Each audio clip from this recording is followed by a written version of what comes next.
Hi folks, అందరికీ నమస్తే. ఇప్పుడు మన క్వశ్చన్ వచ్చేసి ఏంటంటే ఇది 4 మార్క్స్ క్వశ్చన్. ఇది ఇట మనకు బాగానే సార్లు వచ్చింది. ఏమని ఇచ్చిండు? Find the value of P if the straight lines are concurrent అని ఇచ్చిండు. కాన్కరెంట్ అంటే ఏంటంటే 3 లైన్లు, ఒక లైన్, 2 లైన్, 3 లైన్లు ఒకటే లైన్ మీద ఉంటే దాన్ని మనం కాన్కరెంట్ అంటాం. సో సొల్యూషన్లా question solution given lines are రాసుకుందాం. ఏమేమి ఇచ్చిండు? X plus p is equals to 0, x plus p is equals to 0, y plus 2 is equals to 0, 3x plus 2y plus 5 is equals to 0 ఇచ్చిండు కదా.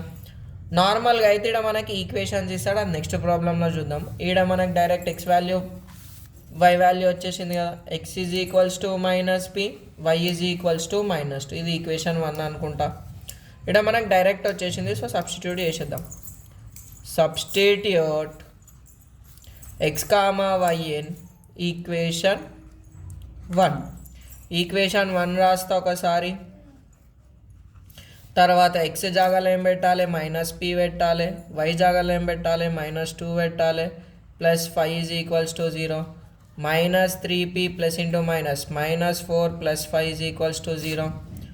ఈ రెండు constants కాబట్టి నేను -3pని అక్కడ పంపిస్తా, ప్లస్ 3p అవుతుంది. 5 4 పోతే 1, పెద్ద నెంబర్కి ప్లస్ కాబట్టి +1. నాకు p వాల్యూ కావాలి కాబట్టి 3ని అక్కడ పంపించేస్తా. 1/3 is equals to p, therefore p is equals to 1/3. గిది వేస్తే ఎన్ని మార్కులు వస్తాయి బ్రో అంటే 4 మార్క్స్ వస్తాయి. Thanks for watching.